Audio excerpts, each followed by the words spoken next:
Bismillahirrahmanirrahim. Klik tombol berikut agar mendapatkan ilmu lain yang insya Allah bermanfaat. Adalah bersyukur kepada Allah. Bersyukur.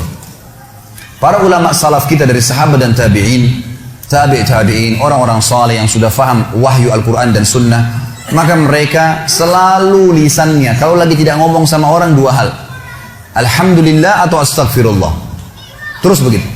Sampai mereka itu kalau lagi jalan dari rumahnya ke tokonya di Baghdad dulu, di Irak, di Madinah, di Mekah, di tempat-tempat mereka mau buka usaha, atau mereka dari rumahnya menuju ke masjid mau mengajar, maka selalu lisannya alhamdulillah, alhamdulillah, alhamdulillah, alhamdulillah, alhamdulillah, non-stop.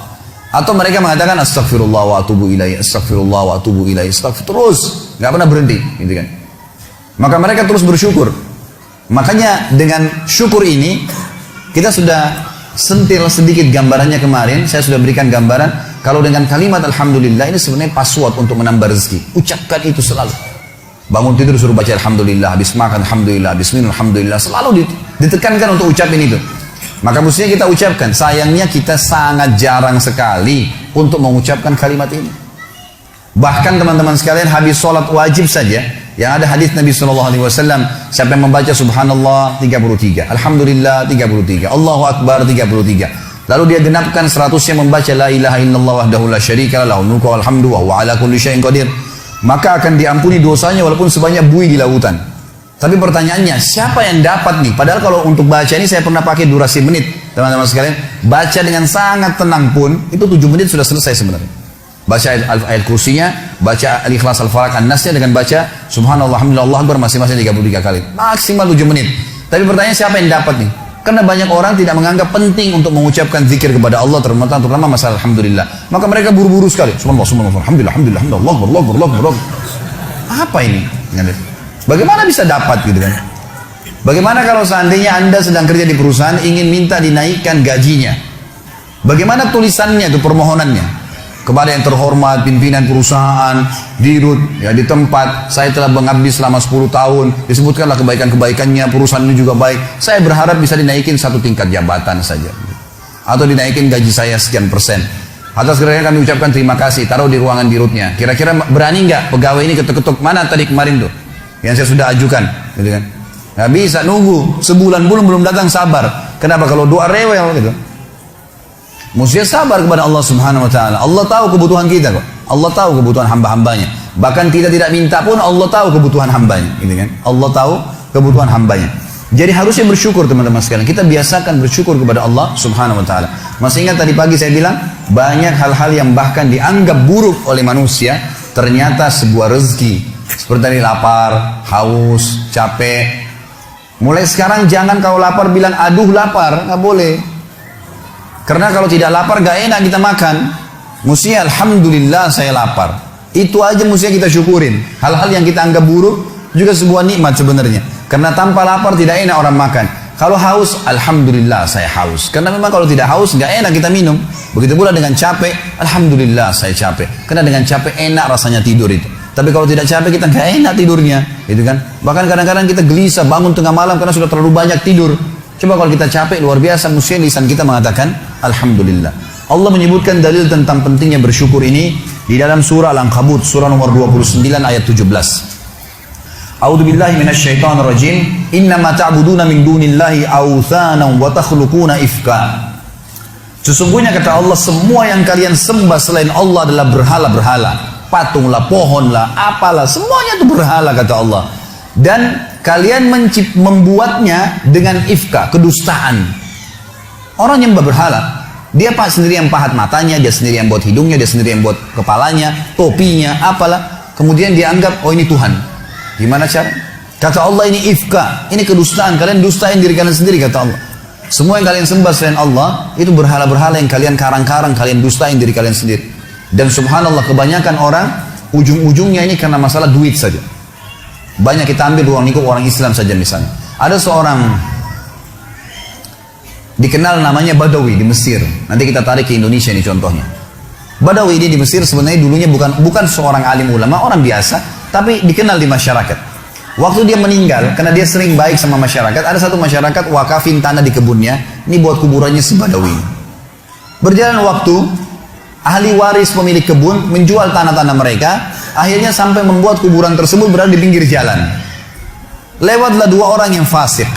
Fasik ini muslim lebih banyak dosanya, nggak memikirkan masalah, nggak takut dengan akhirat, nggak takut dengan dosa-dosanya, nggak pernah berpikir masalah neraka. Maka lewat, ban mobilnya pecah pas dekat di seberang kuburan itu, seberang jalan.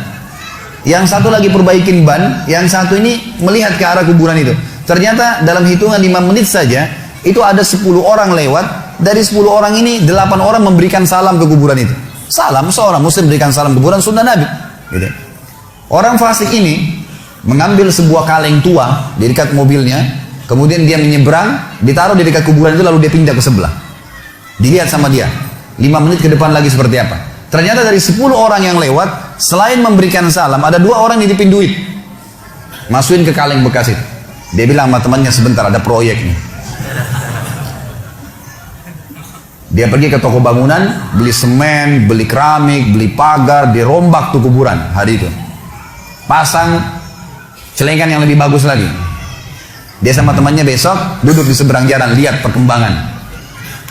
Ternyata dari pagi sampai sore, di antara orang yang lewat karena kuburannya sudah bagus, ada yang berikan salam, ada yang titipin fulus, duit lagi. Kalengnya penuh, gitu kan? Wah, ini proyek nih. Beli tanah di sekitarnya, bebasin tanah itu, bangunin masjid. Dan sekarang teman-teman sekalian, masjid itu bisa menampung sekitar 1000 orang, dan di dalamnya ada kuburan si Badawi tadi. Setiap hari orang berbuat kemusyrikan, minta-minta sama kuburan tersebut, berharap bisa diberikan keselamatan lah, kalau menikah bisa berkah lah, minta sama kuburannya si syekh ini, dan diistilahkan dengan Syekh Badawi. Ini bukan syekh, bukan seorang alim dulu. Sedangkan orang alim aja nggak boleh, apalagi bukan orang alim. Sampai Imam Nawawi rahimahullah. Ini teman-teman, maaf, di Indonesia yang masih banyak melakukan hal-hal seperti ini. Imam Nawawi ini salah satu tokoh madhab Syafi'iyah. Beliau mengatakan, saya heran pada orang-orang yang minta-minta pada kuburan, walaupun itu adalah orang alim. Sementara di dalam kuburan adalah manusia seperti dia, sama, yang sudah jadi tulang belulang. Nabi Muhammad SAW saja kita masih kirimin salawat untuk beliau. Apa itu salawat? Tambahan rahmat dari Allah SWT. Nabi sudah diampuni dosanya. Para sahabat, orang soleh kita masih mengatakan radhiyallahu anhum, kita doain. Bagaimana kita tidak mendoakan orang-orang lain? Sesoleh apapun mereka kita harus doain. Itu sunnah Nabi SAW gitu kan. Subhanallah, saya pernah mendatangi sebuah kota di Indonesia ini. Ada satu masjid tua sekali. Saya sholat di situ dan ini bekas peninggalan kerajaan. Begitu saya keluar dari masjid itu, ada satu ruangan rupanya di sebelah kiri masjid, kecil sekali, mungkin cuma bisa nampung 5-6 orang di dalam, dan ada orang duduk di atas tembok dekat pintunya. Lalu kemudian ditutup pintu tersebut, dia sambil nunggu. Saya lewat terus saya tanya teman saya, ini tempat apa nih? Dia bilang ini dalamnya kuburan. Terus untuk apa orang itu duduk di atas pintu? Dia bilang itu penjaga pintunya. Terus apa yang dilakukan? Dibukain pintu sama dia, sebentar, nanti antum lihat ada 5 orang yang keluar, di dalam sudah minta-minta kepada kuburan tersebut, nanti gantian lagi 5 orang lagi masuk antri. Begitu terus, gitu kan. Dan akhirnya penjaga kuburan diberikan duit oleh dia. Subhanallah, saya bilang subhanallah, maha suci Allah. Di mana mereka dari sabda Nabi SAW kepada Abdullah bin Abbas, wahai anak kecil, kalau kau minta tolong hanya minta tolong kepada Allah. Di mana mereka dari perkataan Imam Nawawi tadi, kalau mestinya mereka mengirimkan doa untuk orang mati, bukan malah mereka minta-minta kepada mereka. Ada ajaran agama kita jelas, tapi seperti itulah. Subhanallah. Dan ujung-ujungnya di belakangnya ternyata pengumpulan dana lagi, gitu kan. Ini banyak orang yang tidak sadar dan membiarkan manusia terjerumus hanya karena ingin mendapatkan rezeki yang dasarnya sebenarnya sudah ada sumbernya, tadi sudah saya jelaskan. Kata Allah Subhanahu wa taala, teman-teman sekalian, innama ta'buduna min dunillahi awthanan wa takhluquna ifka. Semua yang kalian seru selain Allah, maka itu authan, berhala-berhala, dan kalian membuatnya itu ifka dengan kedustaan. Innal ladzina ta'buduna min dunillah, semua yang kalian sembah selain Allah, kalian seru minta tolong apapun sama mereka, la yamlikuna lakum rizqa, mereka tidak memiliki rezeki untuk kalian.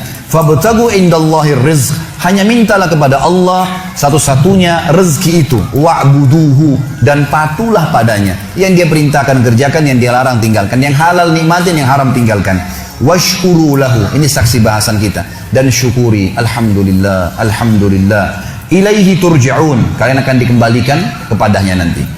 Dalil yang kedua masalah syukur. Ini pilar pertama untuk menambah rezeki itu, teman-teman sekalian, bersyukur. Surah Saba, surah nomor 34 ayat 15. Allah Subhanahu wa taala berfirman, a'udzubillahi minasyaitonir rajim, laqad kana li sab'in fi maskanihim ayah.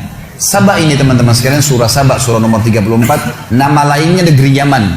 Zaman dulu, di zaman Ibrahim alaihissalam, Sabah itu namanya negeri Yaman, gitu kan. Dulu subur sekali negeri Yaman itu. Dan Allah Subhanahu wa taala menceritakan tentang keadaan mereka dalam surah Sabah ayat 15 ini. Sesungguhnya di negeri Sabah di zaman dulu itu di kehidupan mereka ada tanda-tanda kebesaran Allah. Jannatani ayyamini wa shimal. Di sisi timur dan baratnya itu ada kebun-kebun yang lebat. Dijelaskan dalam sebuah riwayat Nabi SAW bahwasanya dulu di negeri Sabah ini ada Saddul Ma'rib namanya. Ada bendungan Ma'rib. Bendungan Ma'rib ini teman-teman sekalian dibuat dengan ilmu yang Allah berikan kepada mereka dan mereka beriman kepada Allah, maka membuat akhirnya di musim panas pun mereka tetap punya sayur-sayuran. Semua di barat negeri Sabah sayur-sayuran, di semua di bagian timurnya adalah buah-buahan dan sampai mereka menjadi pemasok terbesar di dunia pada saat itu. Maka Allah mengatakan, kulu min rizki rabbikum washkurulah. Kata kuncinya, makanlah, nikmatilah itu semua, tapi syukuri, bersyukur kepada Allah. Kata Allah, kalau kalian bersyukur, baldatun tayyibah, negeri kalian pasti akan jadi baik, wa rabbun ghafur, dan kalian akan menemukan Tuhan kalian adalah zat yang maha pengampun. Klik tombol berikut agar mendapatkan ilmu lain yang insya Allah bermanfaat.